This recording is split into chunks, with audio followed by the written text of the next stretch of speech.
right, welcome. How are you doing today? God bless you. The story of this young lady reminds me, it was 1 year ago that Suleman got me arrested and locked me up for almost 3 days. All right, so when I saw this lady's story online, I really didn't pick interest, I didn't show interest in it, but as the stories started to develop, I decided to listen to the person who said he was an eyewitness, a lawyer who sat beside the young woman, and the story that the young man has told.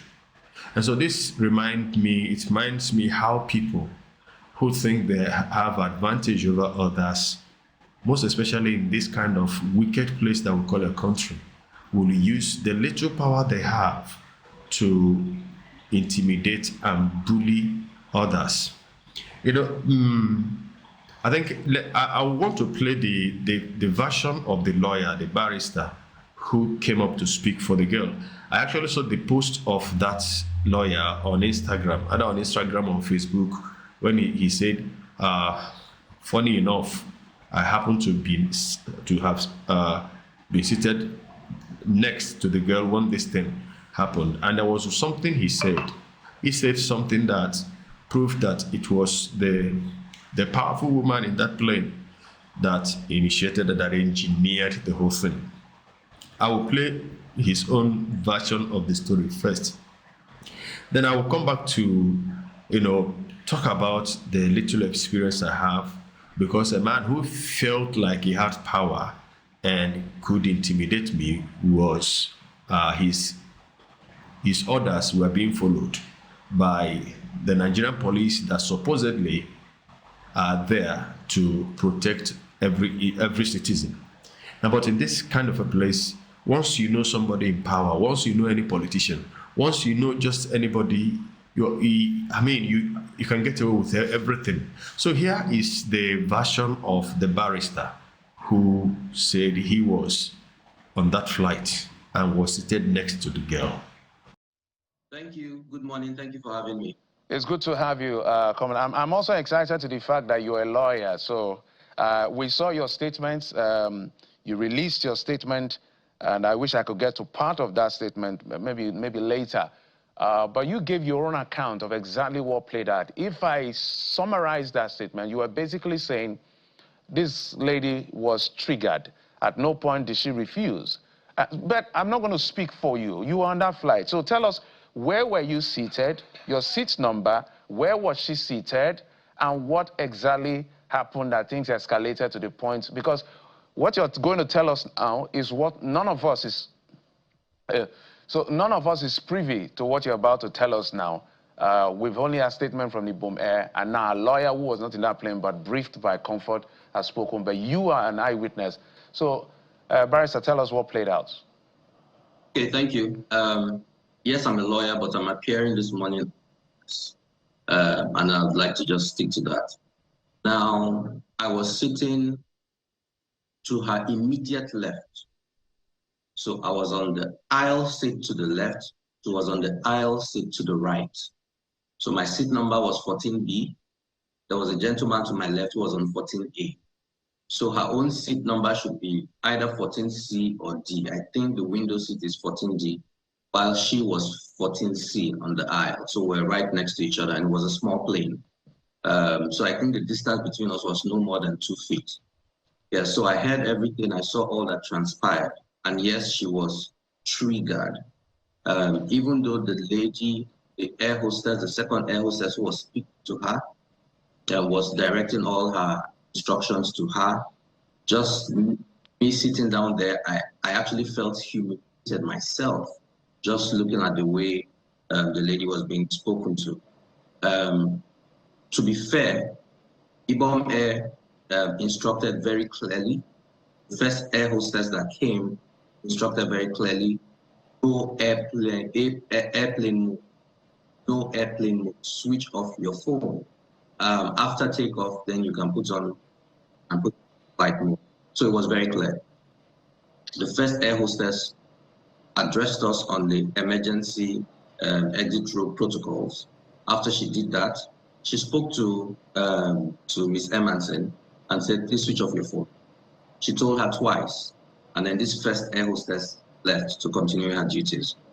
The second air hostess, who is the one blocking exactly who is being shown now, that second air hostess now came towards us in the emergency exit and stood, even from her posture, see that she came for trouble. You know, and Miss Emmanson had been fiddling with her phone. I noticed she was trying to do some stuff, I don't know. And so she told her again, switch off your phone, switch off your phone. And Miss Emmanson said clearly to her, I heard it. She said, please, the buttons on my phone for switch off are not working. They are not working, so I don't know how to switch it off. And the woman said, no, switch off your phone. So that back and forth went on. So at a point, that's the second air hostess said, look, you're even using an iPhone, so you don't need a button to switch it off. So the lady said, okay, I don't know how to do it. Can you do it for me? And she said, I'm not touching your phone. I'm not touching your phone. Just switch it off. She said, I don't know what to do. So the lady now said, okay, go to settings. And when you go to settings, go to general. So the girl was holding and said, see, please, I can't understand what you're saying. I can't read. I don't know what you're saying. It's saying where I should go to. The woman, the second air hostess now told her, I don't have time for your nonsense. Please just switch it off. She said, I don't, okay. Mr. Martin now asked, okay, can you spell the general? So the air hostess started actually saying G, okay, G, then E. So that was the point that the gentleman on my left and I said, come on, what's going on? You know, calm, don't speak to her like this. Let's, you know, the second air hostess did not even acknowledge her. She didn't even to my side to even see that someone was speaking. So at that point, I asked the gentleman to arrive. I said, please, can you just help this lady? You know, I don't use an iPhone. I've never used an iPhone, so I'm not too familiar with settings and all of that. So the gentleman to arrive now took the phone and started trying to sort it out. So when that was going on, Miss Emmanson started talking to the second air hostess. I said, why are you embarrassing her like this? Why? I mean, why? And then the air hostess told her, you better keep quiet now. If you say another word, I will deal with you. That was when Miss Emmanson flared up and started cursing. I cannot say the things that she was actually saying because the language was very flowery and X-rated, I can't say. So that was when this second air hostess said, okay, you will see. And then she left and went towards the front of the airplane. She never came back. At least I don't recollect her coming back through the aisle throughout the flight. So that is exactly what transpired. So after that happened, the gentleman to the right switched off the phone or whatever it was he did. And a couple of passengers tried to say, switch off your phone, don't risk our lives, blah, blah, blah. And then we told them, no, that's not what happened. She never said she wasn't going to switch off her phone. She was trying to switch off her phone. She said she had issues switching it off. And so the passengers calmed down and we took off. So that is what happened. But it was clear, at least to us on the emergency exit row, it was clear that there was a problem here. She needed to be handled very well. Because this lady kept simmering throughout the flight. She was cursing. I could hear her because I was right next to her. She was really upset. She felt as if these people are just against me. And why? She said she bought this ticket with her own money. So why should they treat her like this? That's what she was saying, and that's what I'm hearing. And I can't tell you what the other thing she was saying because they were really nasty, but she wasn't directing to anyone, but she was just talking. So it was clear that she was angry. And the second air hostess, the aggressor, kept checking, kept peeping to see how things are going at our end throughout the flight. I noticed it. So the passenger by my side, as we're approaching landing, we're like, God help us, so let's get out of this plane before anything happened. And we were saying it in jest, but we also knew that something was off. We're so worried that I discussed with him. I said, okay, when they were telling us to stow away and put everything ready for landing, the lady didn't even hear any of that. I told her, I said, we're landing, switch off your phone, put it away. Then the second air hostess, the first air hostess, the very polite and amiable and professional one came, helped her to stow away, helped her take her purse, put it in the cabin on top, and was very professional. So all of that happened, and then the plane landed. Once the plane landed, the first air hostess, the professional one, came to the front and started disembarking by room. Just before it came to our turn, Ms. Emmanson left and went back. And I presume she went to the toilet. I used the toilet myself, right? And I noticed that the only apartment at the back is the toilet. There isn't even an apartment, cabin crew and all of that, like regular thing. It's just the toilet. That's the only. So that's why I presume she went to the toilet. So when it got to our turn to disembark, those of us on our road disembarked and we went out and totally forgot about the whole part until the videos and all came. So that's what happened. This is what I heard. This is what I know happened. Issue of airplane mode. That didn't come up, at least I didn't. So, Mr. Ogebe, first of all, if I heard you correctly, you said Ms. Emmanson said she couldn't read. She was even asking that general be spelt. Oh, yes. That is what happened. So whether she meant that she couldn't see properly or she couldn't read as in wasn't literate, I don't know. But that's what she said. And the second L said started spelling. Okay, G, okay, E. That's what happened. Okay, but because in subsequent interactions, she didn't sound like somebody who wasn't educated. So I just wanted to put that out, for a clarity, if we can get clarity from that. But talk to us about, you're a lawyer. I don't know if aviation law is your specialty, but talk to us about the appropriateness of the handling of the situation, how it could have been done properly without it resulting in the altercation between Ms. Emmanson and the Ibom Air staff.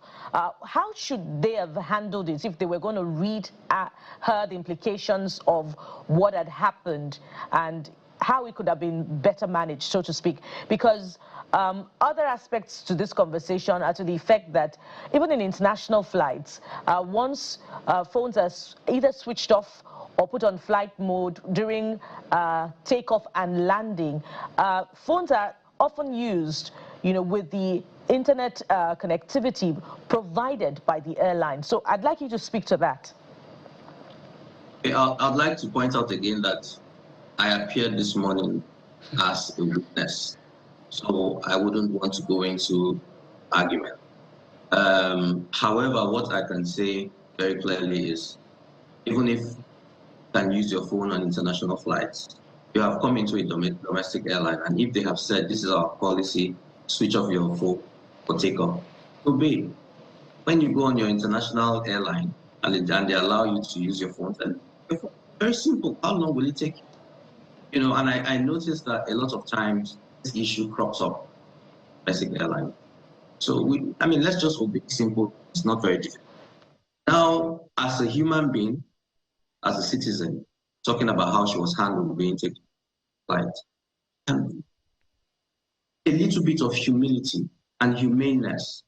The woman felt she was being attacked, she was being singled out, and just an apology and all whatnot, try to calm her down would have helped. I still insist that if this whole issue about switching off the phone had been handled by the first air hostess, this would not have come up at all.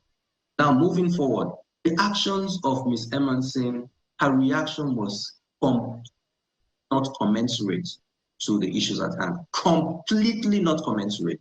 Let's be honest and let's be frank. She was extremely violent. She was extremely violent. So I agree with her lawyer that if they had female officers, the female officers should have come in. When they tried to placate her, when they tried to talk to her, and she still wasn't listening and was becoming violent, then female security officers would have had to come in. But we have to state the fact that her reaction was very poor. And you can't, even if they blocked and said, we're blocking you because we're going to arrest you. Okay, let them come and arrest you. And then the story, not to start fighting. I don't have to be a lawyer to say that. It's just common decency. Mr. David, before I let you go, first we must appreciate you. Because this is perhaps the first time, maybe on television, because I heard your conversation on radio before I reached out. We're hearing what happened inside the aircraft, because everybody was reacting to, perhaps the Honorable Minister as well, based on the brief he got, was what everyone else saw on video and all of that. But now you brought perspective as not just that you were in the flight, but you were sitting quite at a distance that you clearly saw what was playing out as far as this is concerned. So first of all, we must thank you. But I'm asking, why do you see the need to come out and put up this make this presentation for this girl? And what do you think we can learn from all of this? Okay, thank you. It took me a lot to actually come out for various other personal reasons going around my life right now. But I felt the need to speak up because there was only one narrative being given out there, that this was a regular, indisciplined Nigerian was refusing to obey simple instructions. That was the narrative, and the whole social media and everywhere was really girl apart. So I felt it was important to bring this narrative so they know that it wasn't a question of indiscipline. Secondly, I thought it was important that Ibom Air hears about how one of their air hostesses acted, so that they can learn. That lady needs some training, and I also thought it was important that Ibom Air hears about the very first air hostess, who was very professional. They even need to give that girl an award. I think she was excellent. So that lady did so well, but the second lady very badly. And so everyone learns from the situation. So you don't have to escalate the issue. And it's not, this ego, because that's what it was. The second air hostess, the aggressor, felt, who is this girl to, talk to me or do whatever? And then she wanted to show that she had power. That is what led to this, And so I thought it was important to bring this out.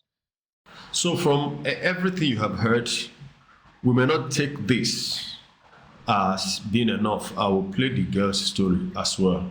Then you will use one to compare the other, and you see that somebody was actually power drunk. And I wonder what compensation they will give to this girl after making her go through what she went through.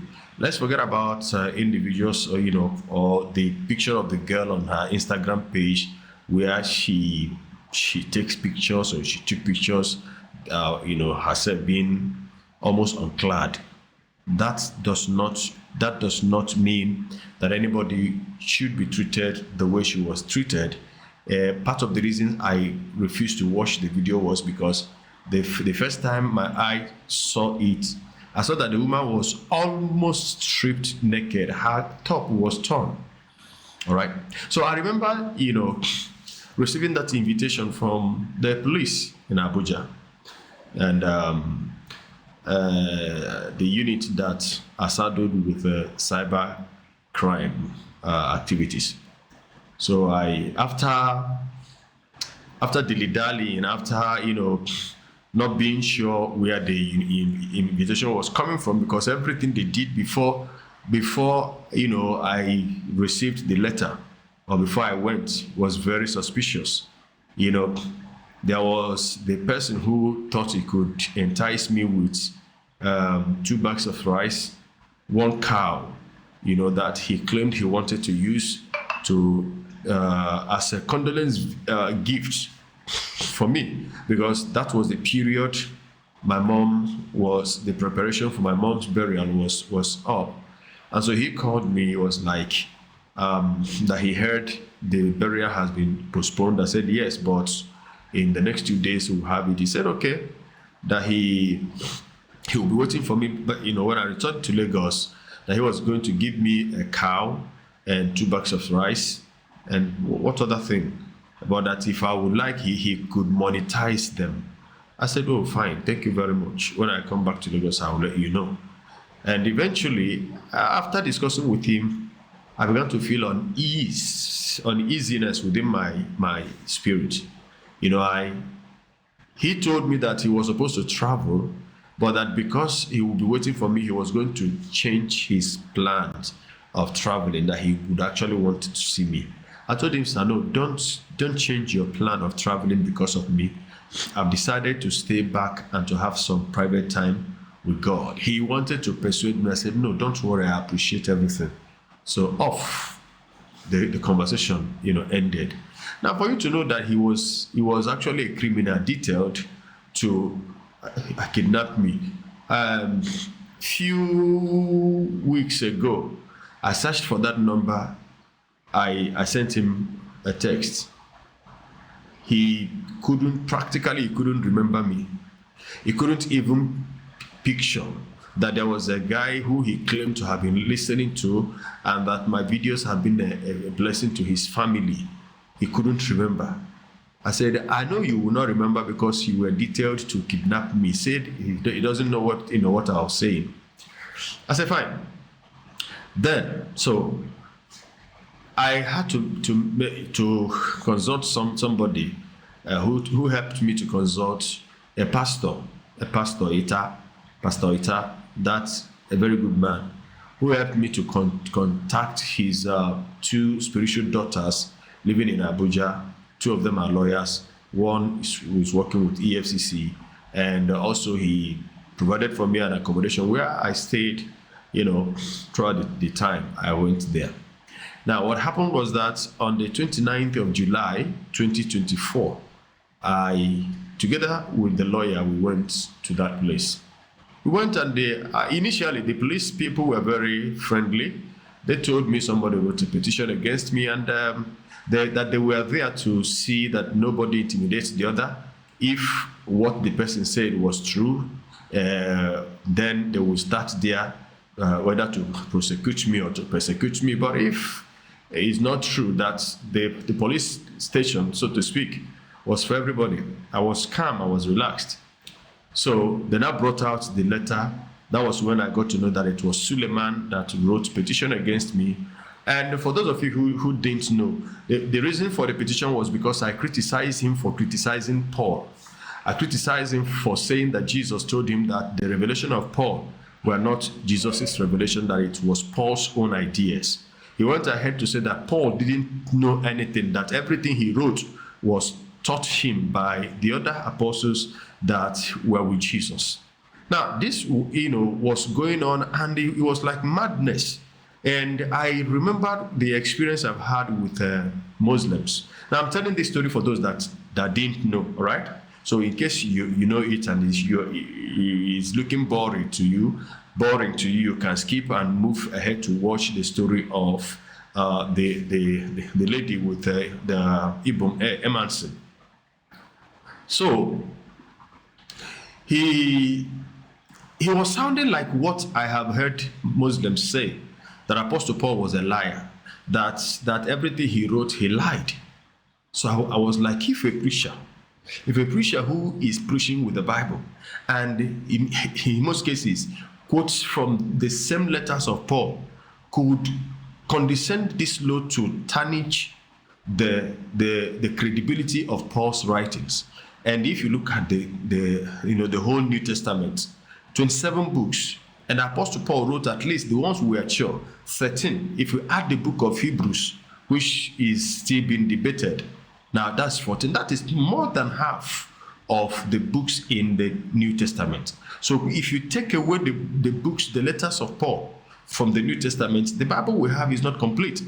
So I was like, this man is sounding as if he's still a Muslim. That was all I said. Now, they gave me paper, I wrote my statement. When I finished writing my statement, now that was where the trouble began. Now, they were practically trying to put words into my mouth to admit that I made Suleman afraid, because that was what he put down in the petition he wrote, that I made him afraid, and that I was inciting the public against him. I was bullying him, and because of that thing I said, he was no longer free to speak because he was becoming afraid. I laughed. I wrote down my own statement, and I categorically said I only responded to what was said in the video, basing it contextually with the things he said. Now, they wanted me to, I would write and admit that I bullied him. I said, no, I would not. From the woman, I think she's an inspector or ASP, I can't remember. Though the woman eventually became a very good person, to me, eventually, while the case began to drag.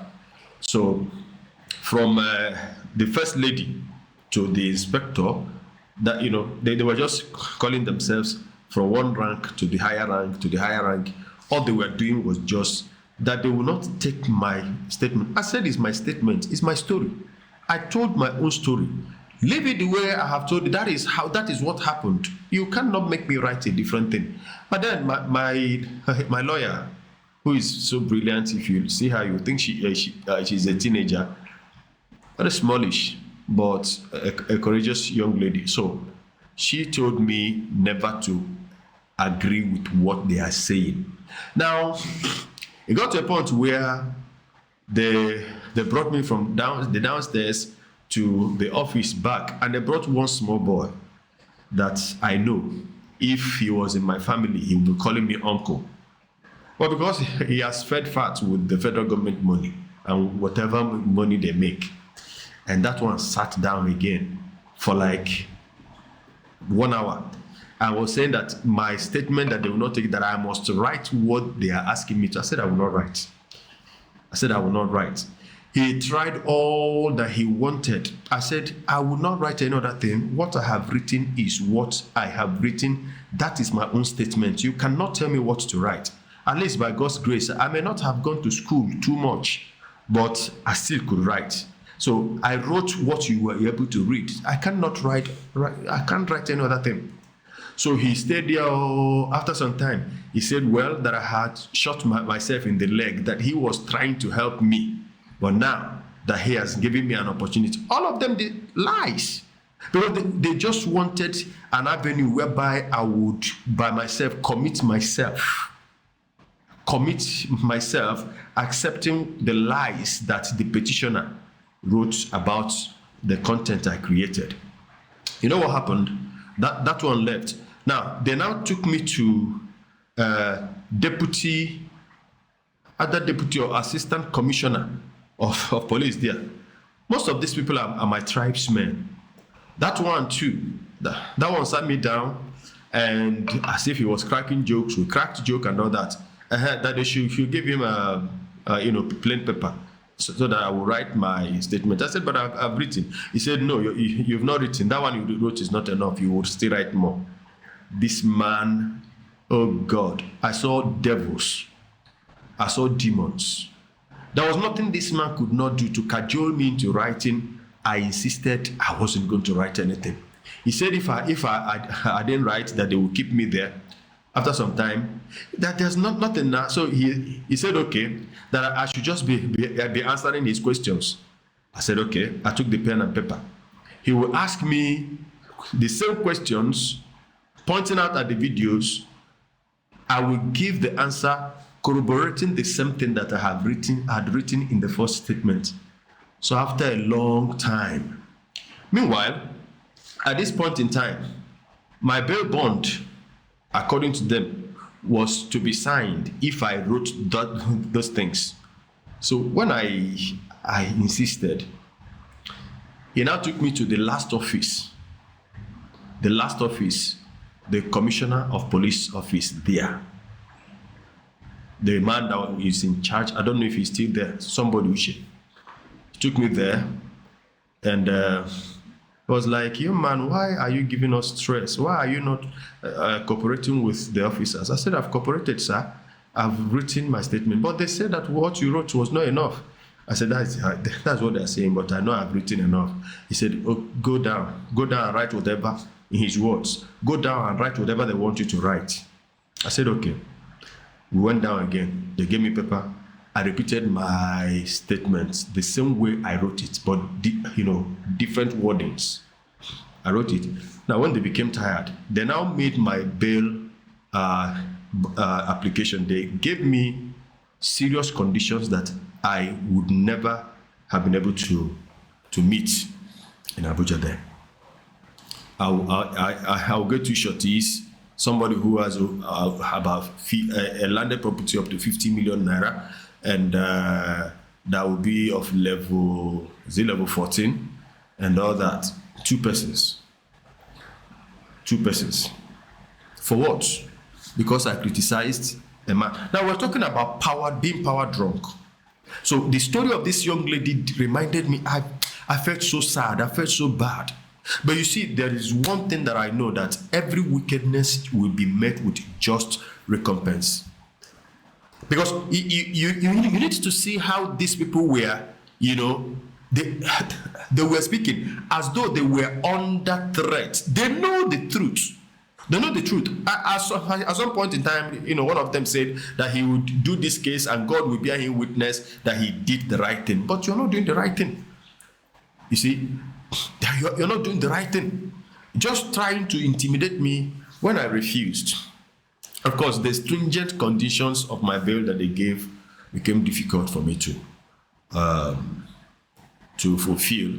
They took me to FCID, where I met some guys, and that's the first time I'm sleeping in a cell. My very first time. But the grace of God was upon me. In fact, the glory of God was upon me, because the one that they called the president, immediately I entered, they said there's money I ought to pay. I mean, while I was having only 2,000 naira with me that day, I have not eaten. And they said I will pay 3,000. I told him, this is just the only thing I have. I don't have money and I've not eaten. If you can hold it. He said, no. No, don't worry, you need to eat food. Now, these are people that we call criminals, having more good heart than an apostle, having more good heart than the one that claimed to be a prophet.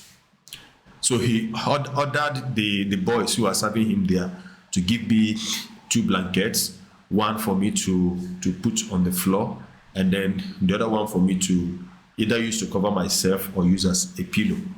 So I collected it, I thanked him. And then when, the food seller came, they bought food for me, I ate.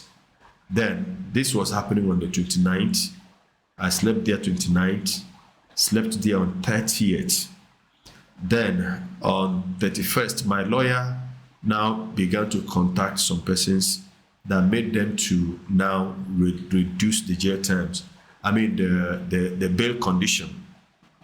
You see, as I'm telling this story, I feel so emotional, because if the wicked shall never go unpunished. The wicked shall never go unpunished. And that's why when some fools will come around here to tell me that now they know why Suleman locked me up. Don't worry. Since it is good, you will find it in a different way. Don't worry. It's turn by turn. So I came out that 31st. I was actually going to sleep in the cell again that night, because as much as that time, the man has still not agreed to reduce the bail terms. He was insisting that it was going to be 2 persons. He knew he just wanted to punish me. So even some police officers were like, what did this guy do? I explained. He said, that even people who committed some kind of crimes, their own bail condition is not as stringent as this. So my lawyer now wrote to somebody, I think the barrister who is the owner of the chambers where she works at, and that one also, knowing people now, wrote, and eventually they waived the other shorty for me, and I had to provide one. So the one I provided came, took the risk of standing in for me, and bailed me. So that was 31st night. And first, I needed to leave Abuja. I got to my village by miracle. All right, and I was asked again to return on the 14th of August, 2024. I came back. They said, okay, that they have seen me and that it was good I came. So that they will be contacting me whenever again they need my attention. So when I came back, I was advised to take the matter to court. So ever since that time, they have never called to intimidate me again. I will cut it short here. But the picture I want you to see is that there are many preachers that are evil, they are wicked. And there are people, you see, then the complication in the human nature is so terrible and bad. Now, this Ibom Air Hostess, or whatever she is called, when you listen to the story of the man, you would see that had the woman been, courteous enough or friendly enough, that altercation would not have happened. But since she knew that when they get to the airport, there are people she knows that she could call to intimidate the girl. All right. That is the human being for you. That's human nature for you. So eventually, this was the story that the girl told herself as per what happened. Hello everyone. Good morning, good afternoon, good evening, depending on where you're watching me from. I want to come out fully to appreciate God Almighty and everyone that stood by me, that fought for me when I was in prison. When I came out, the love I saw, the support I saw from you people, I was never expecting it. For a commoner like me, you guys fought for me, you guys stood by me. I want to appreciate you all. I said that God Almighty will bless you. So on the 10th of August, on Sunday, I boarded a flight from Uyo to Lagos. So when we're inside the aircraft, the normal procedure happened. The lady Juliana was telling everybody from the front, from the front seats, coming to the back because I was at the back. So she came to me. She said she came to me. So while she came to when she was coming forward, so she came and I was struggling to put my phone. I was putting my phone on flight mode. So she said no, that I have to put it off. So I told her that one of my phones, because I was with two phones, one of my phones is for a fault. The phone is bad. The power button is bad precisely. So I showed her that the power button is bad. So she said I can put off my phone without the power button. I said okay. So she said I should go to my settings. So while she was telling me go to your settings and all that, I went to my settings. So she said go to your general. So while trying to do that, the pressure from her, so the man that was sitting on my right now helped me and off one of the phone, put one of the phone off while we were struggling on the other one that has the power button is still. So she said I should go to the my general. I went to the general. I went to the settings and the general. So when I told her okay please, before then I told her please can you assist me and spell general. She said she cannot touch my phone. She can never touch my phone, children of nowadays. So I now turned to the guy that helped me to off one of my phone. I told him, please, can you assist me and spell general? So the guy now collected my phone and showed me and spelled, type general on this thing. So when I went to her, okay, this is the general, I am here now. So the face that she was even giving me was not even encouraging. I had to plead with the same guy again on my right. So please, can you please do you know how to she said, do you know how to help me and off it from here, please? He now said okay, no problem. He helped me and off the phone eventually. So now off the phone, the two phones, put it where it's supposed to be on the aircraft. And I thought okay, I have offed my phone. So when she wanted to leave, she said you will see. I didn't take that to heart because I've already eventually offed my phone, which I was having problem in offing it. So I eventually off the phone. So that was it. When we landed Lagos, everybody was going out of the aircraft. I was pressed. I went to pee. So going to the toilet, somebody was already inside the toilet, and I had to wait for the person to come out. So when the person eventually came out, I went inside and pee and mostly come out. I cannot stay inside the aircraft, inside the toilet, because it's so small and so uncomfortable to be in there. So I now rushed pee and packed myself again and come outside. So coming outside, everybody already left. So I had to rush, carry my stuffs and move to rush out of the aircraft. So going out of the aircraft, this lady Juliana stopped me, and I asked her, why did you stop me? Why are you stopping me from going out of the aircraft? Everybody has left, so I need to go out. She didn't say anything to me. She was just like staring at me with the same bad eye. And that was when I remember that this is the same person that, you know, was instructing me to put on my phone. I eventually did. So she said, she didn't say anything. No, she didn't say anything. She was just staring at me there with the bad eye. So that was when I, you know, on my phone, like put the phone, started recording. That was when she backed facing the front and backing me. So I was just like, please madam, leave the road, let me pass. She didn't answer me, she ignored me. And after the video, I picked the phone. When I picked the phone, that was when she noticed I was videoing her. So she now pushed me inside the aircraft back, dragged my frontal. This is the frontal I wore that day. She dragged the frontal, the process of dragging my clothes, my gold from neck I was wearing. This is the gold I was wearing. She dragged it from my neck with the clothes. The process, like my phone, everything went down and broke. The phone broke. The phone broke. Everything, like even this one. See. So I was like, no, why did you do that? Why did you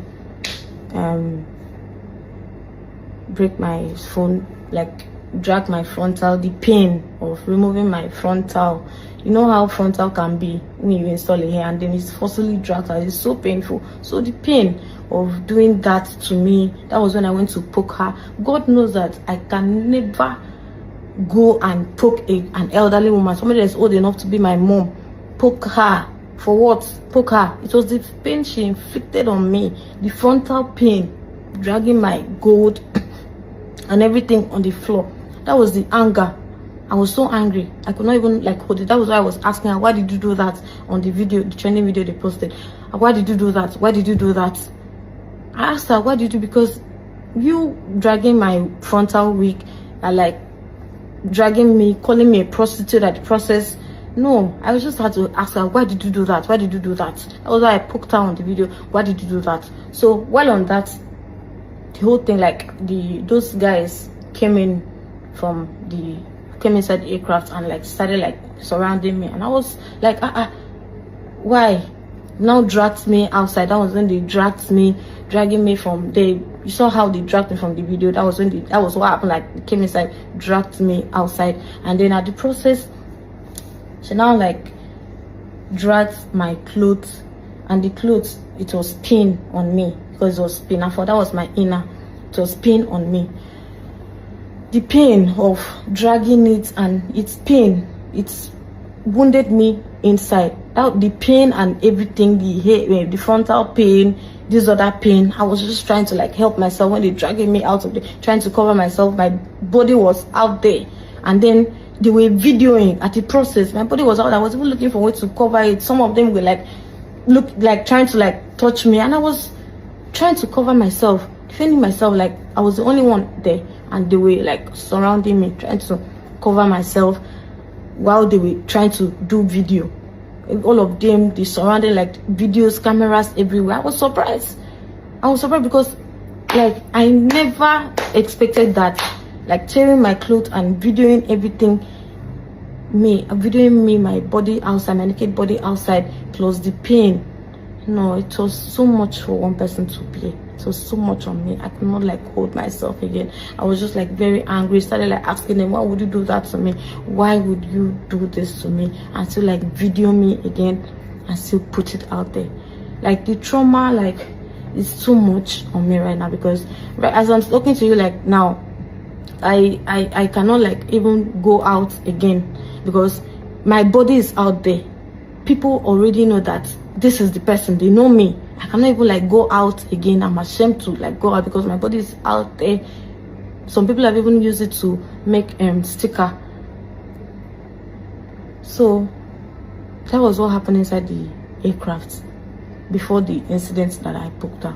She already like inflicted pains on me, which I could not bear it. So right now, I don't know how I will just start from looking for work, going for work interview. I'm into real estate. Imagine me going to sell a house or advertise a house or try to bring a client to buy a house now, and they are looking at my body. How do I even face them, knowing that my body is out there? How do I face the whole, like, everybody that saw that video, knowing that my body is out? How do I even like go for business?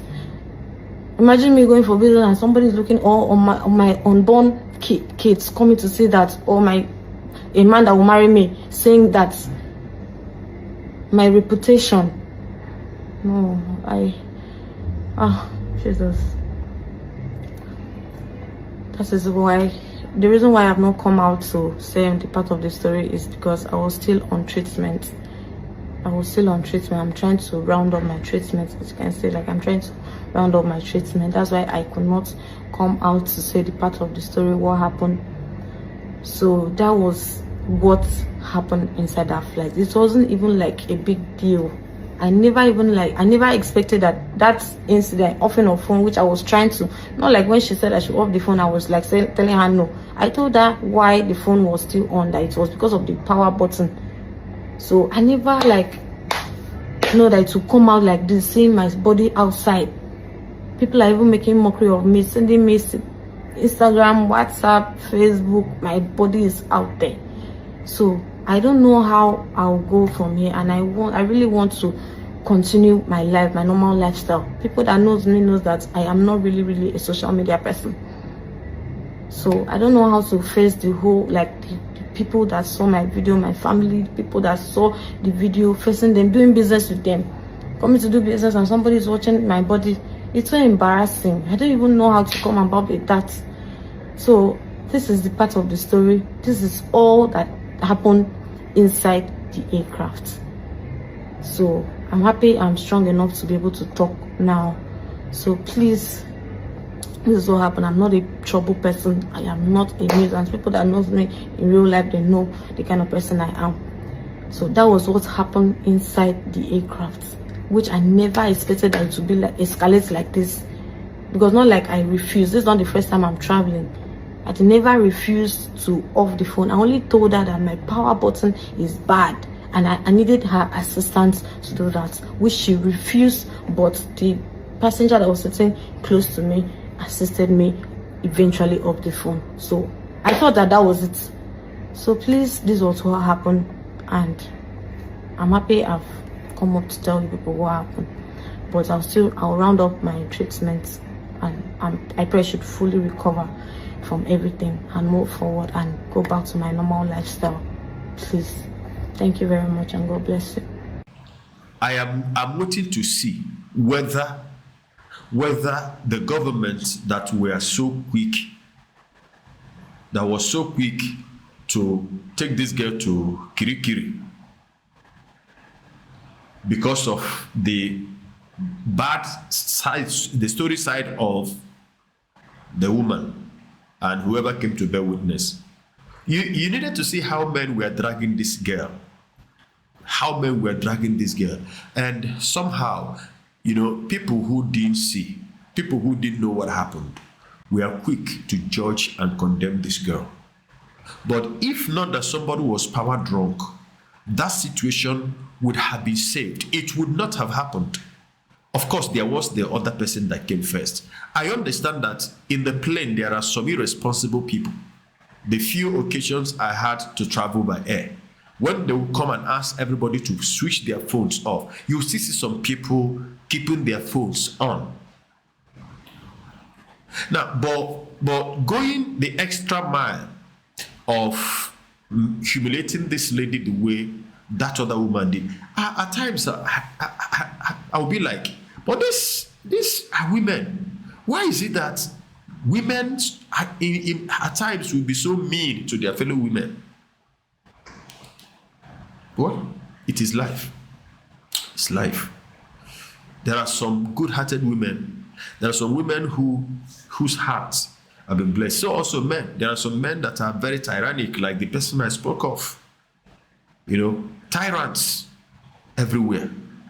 May God have mercy on us.